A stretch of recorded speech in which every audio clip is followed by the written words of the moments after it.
Hi, I'm Renee. And I'm Eric. Today, we're going to talk about threat assessment case management. We'll also show you some case examples and ask for your assessment of each situation. Threat assessment is more than just assessment. It involves interventions and case management. In the beginning of your threat assessment, you'll determine how serious the case is and what kind of intervention it requires. Generally, the more serious the case, the more case management will be needed. You'll want to keep in mind some of the basic principles of threat assessment, such as threat classification. Many low-level threats are not serious and can be described as low risk or transient. They may be figures of speech or jokes, or they may be expressions of anger. Threats might also be attempts to get attention, cause a disruption, or frighten somebody, even though the person doesn't intend to carry them out. Only a small number of threats really indicate impending violence, and we would call these high-risk or substantive threats. Even if a threat is not serious, it may be a serious disciplinary violation. A threat assessment team must assess the risk of violence a student poses and consider which disciplinary actions are appropriate. Distinguishing between threat assessment and discipline can be difficult, especially if the student has said or done something that's disruptive, disrespectful, or frightening to others. Threat assessment teams don't want to overreact to threats that aren't serious or underreact to threats that are serious. Teams must gather as much information as possible to understand the situation and make good decisions. In order to understand the student's intentions, team members will often interview the student who made the threat, witnesses or observers, and people who have been threatened. Depending on the circumstances, they may gather information from parents, teachers, and others who have worked with the student. The extent of the evaluation depends on the seriousness and complexity of the threat. Most threats are not serious, especially with younger students. Even an alarming statement such as, "I could kill you for that," or "I'm going to kill you," could just be an expression of anger that the person really doesn't mean. There's an important distinction between making a threat and posing a threat. Many student threats are not serious. Depending on the classification system used, research in Virginia schools has found that 65 to 75% of student threats are judged to be low risk or transient, which basically means that the student doesn't pose a threat. We say that a student poses a threat when the student has the means and the intent to harm someone. This means the threat is serious, and serious threats require protective action to prevent the threat from being carried out. For a threat that is not serious, such as a joke or figure of speech, no protective action is needed. Next, we're going to show you a series of case situations. For each case, we can only present a limited amount of information, and in a real case, you would gather more information before making a decision. However, for teaching purposes, we'll ask you to make decisions based on the information provided, assuming there is no additional information that would contradict it. In other words, these cases are designed to make a teaching point and do not illustrate the full range of information you would want to gather in a real case. Bang! Shot you. Get out of here. Does this interaction suggest that the student poses a threat? Remember, in a real case, you'd gather more information before making a decision. This one seems pretty easy. The correct answer is no. The boy's joking around with the girl, and she understands that he's joking. In some circumstances, a student might be reprimanded for being disruptive, but this would not be considered a serious threat with a weapon. Let's consider a slightly different situation. I've had it with you. I could just shoot you. Just like this. Why are you so mad at me? Does this interaction suggest that the student poses a threat? This one's a little more complicated. The boy is not just joking. He seems genuinely angry at the girl. Still, he's only using the yardstick to express his anger. Someone on the threat assessment team will want to speak with him about his behavior and find out what he's angry about. However, based on the limited information in the video, you would not conclude that he posed a threat because he can't shoot anyone with a yardstick. Let's try another one. I've had it with you! What are you doing? Does this interaction suggest that the student poses a threat? Here, the boy has clearly threatened to hit the girl. Even though it's just a yardstick, this was an aggressive act. The student might be disciplined for his misbehavior, but the threat assessment team will also want to investigate and find out why he's angry. In all three cases, there may be room for disagreement about the boy's behavior.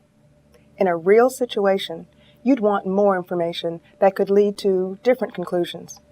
Context matters. The same behavior could have different meanings depending on the context and the student's intentions. That's why we do threat assessments. Threat assessment is designed to prevent violence, but sometimes a violent incident has already taken place. What's the role of threat assessment in this situation? I know you talk garbage about me to Tyler. You just want him for yourself. He doesn't like you. He told me. It has nothing to do with what I said. Is a threat assessment needed, or is it too late?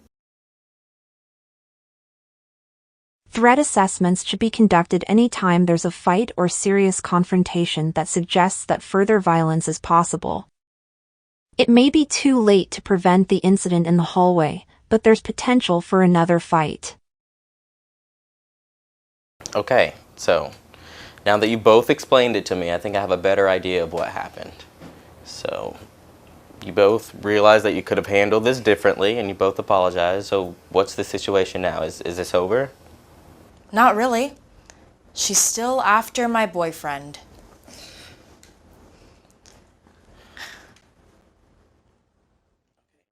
Is there a threat present?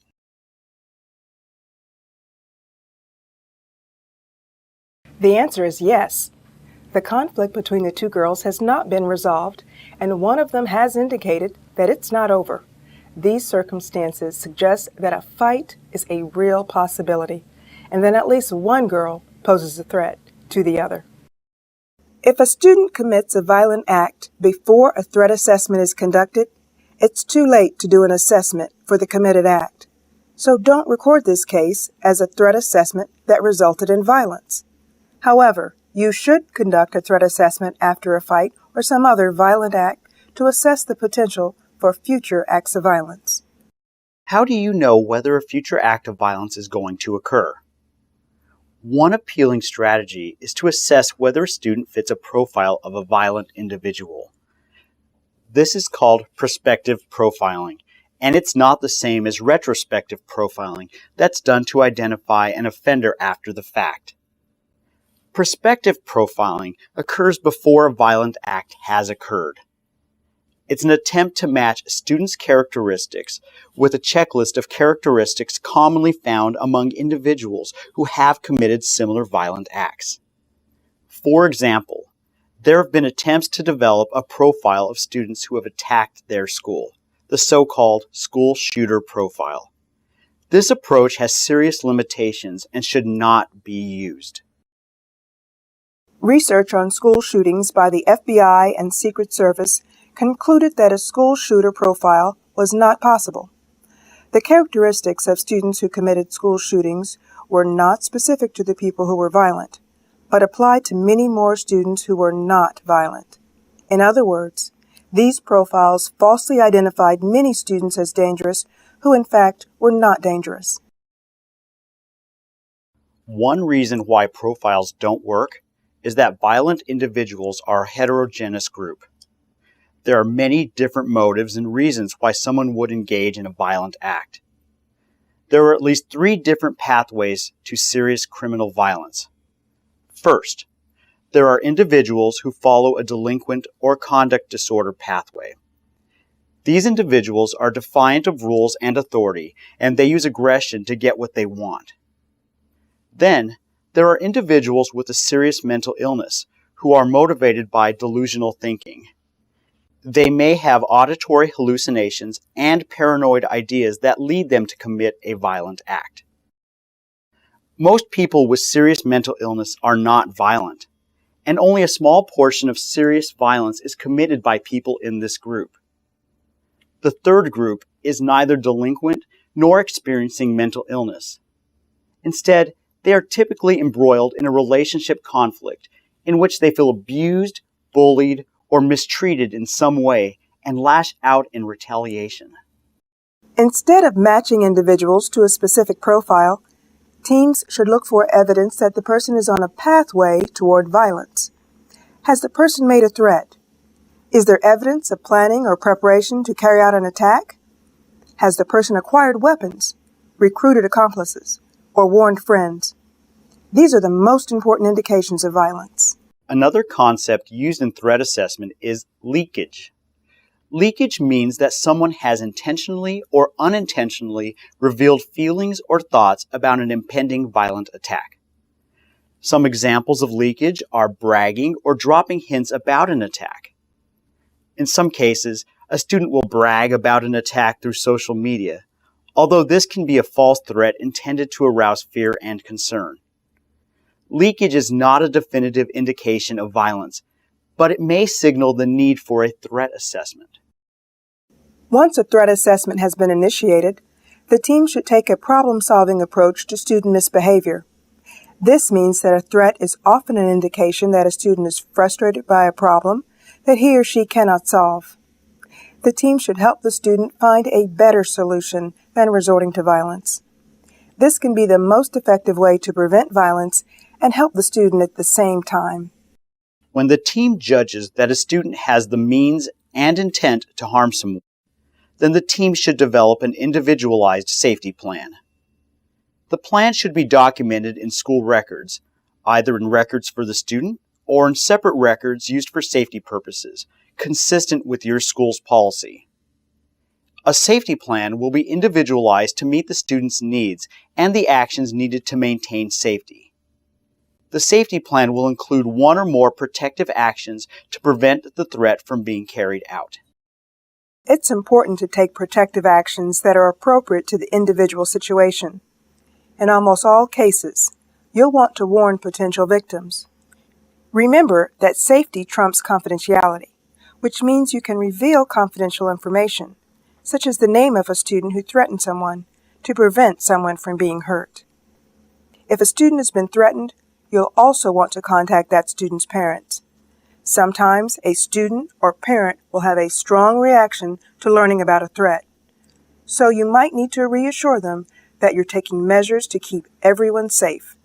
You might want to talk with them about avoiding confrontation and de-escalating the situation.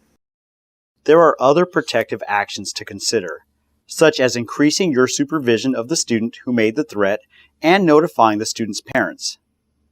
In serious cases, you'll want to notify your school resource officer or a law enforcement representative. You might take other actions to increase security at the school, and it may be appropriate to search for weapons consistent with state and federal law on search procedures. In cases where there is an immediate risk of violence and the student has broken the law, it may be necessary to arrest the student. In most cases, a student is able to return to school, but the team might decide that it would be best for the student to be placed in a different educational setting, such as an alternative school. Teams must weigh the pros and cons of different protective actions. Suspending a student might be helpful in removing a student from a stressful situation, but it could also leave the student unsupervised or alienate the student.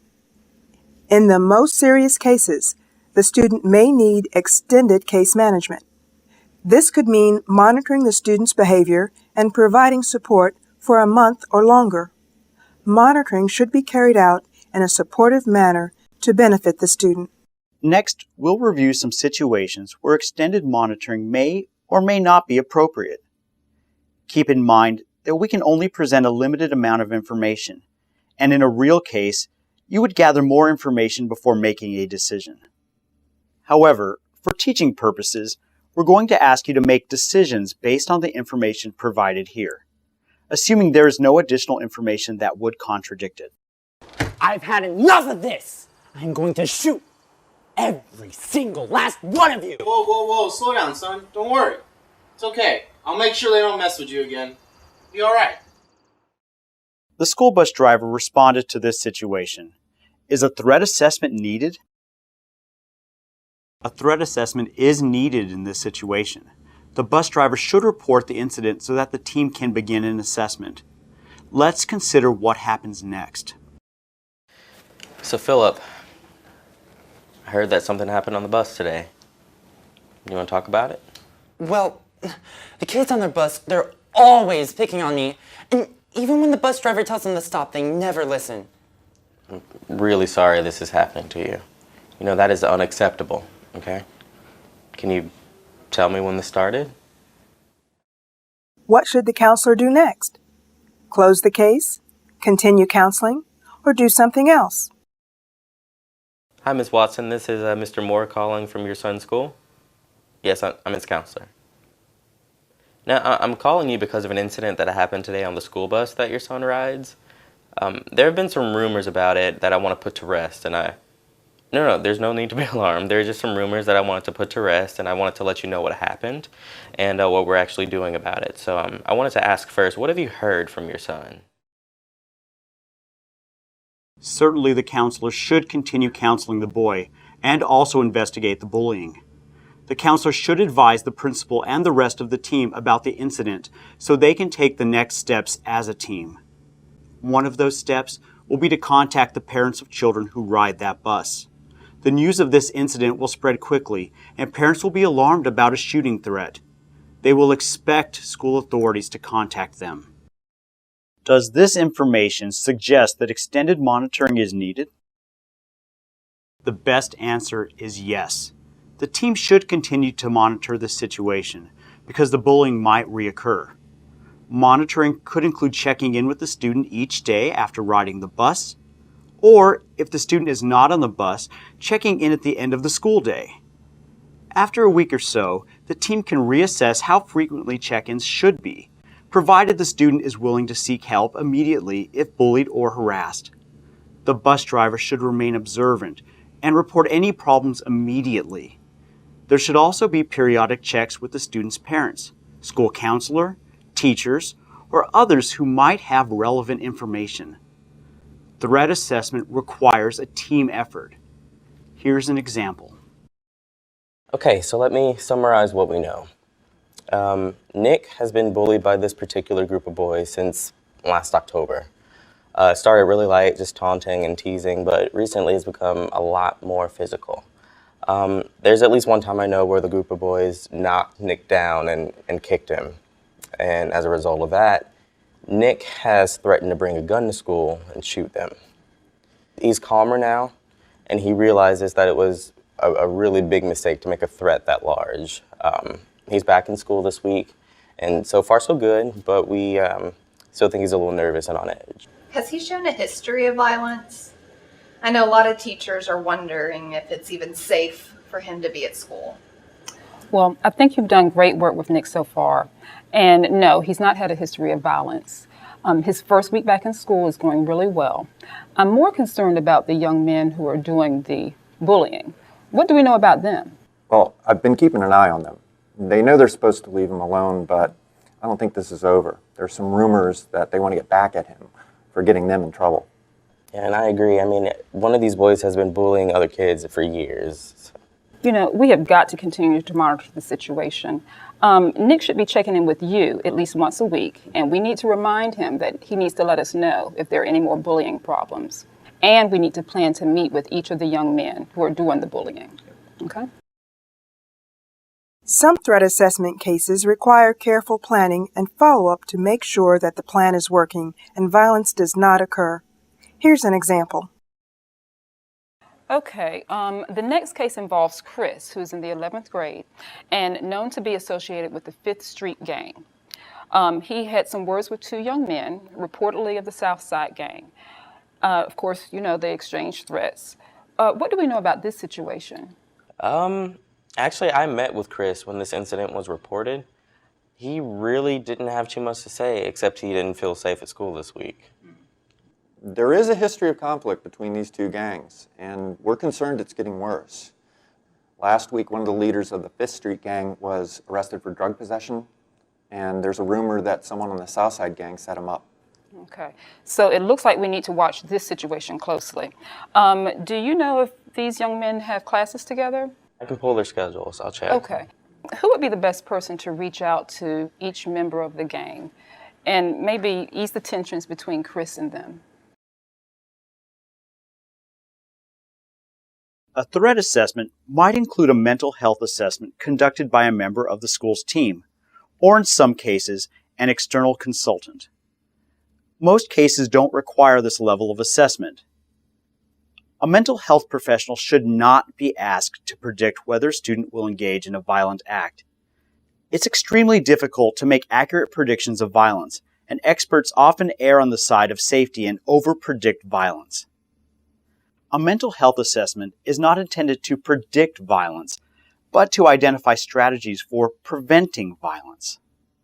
The assessment should determine whether there are mental health needs that require intervention and why the student made the threat. Here's another case. So this is the third letter you've gotten from Tim? Yes, and this one's much worse than the others. He says he's been to my house and he knows that I went out with another guy on Saturday. He says, "You belong to me." I never even dated this guy. I have never even talked to him. So tell me, what's going on with you and Lisa? She belongs to me. If I can't have her, then no one can. Does this information suggest a mental health assessment is needed? A mental health assessment is appropriate in this situation. In some cases, stalking occurs when a student can't accept the end of a relationship, and counseling can be helpful.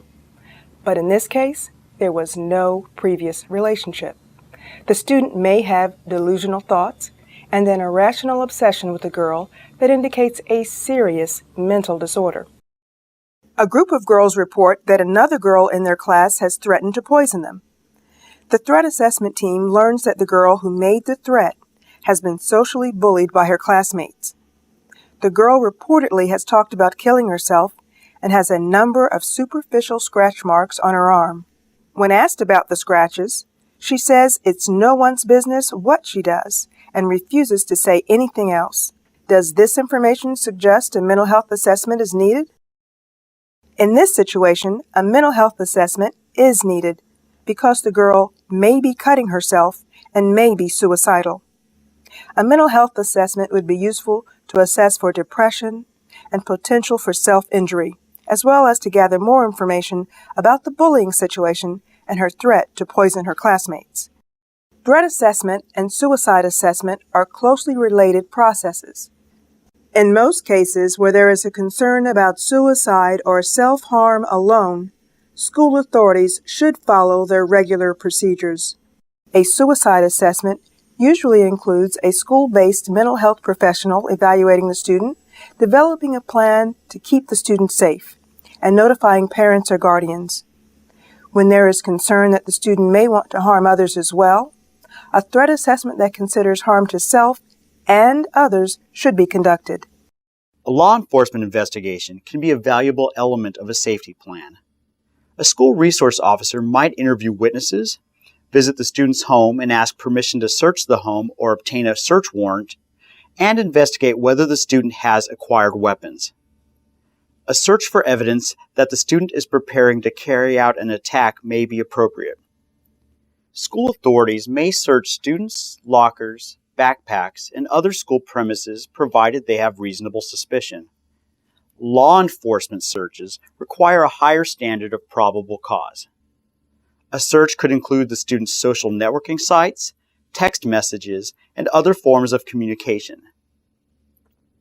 Team members should learn the standards and practices in their jurisdiction. In summary, threat assessment often requires a careful assessment of whether a student who has made a threat actually poses a threat. The team should always consider the context and meaning of the student's behavior and whether the student demonstrates intent to harm someone. In serious cases, case management will include the development of an individualized safety plan and appropriate protective actions to prevent violence.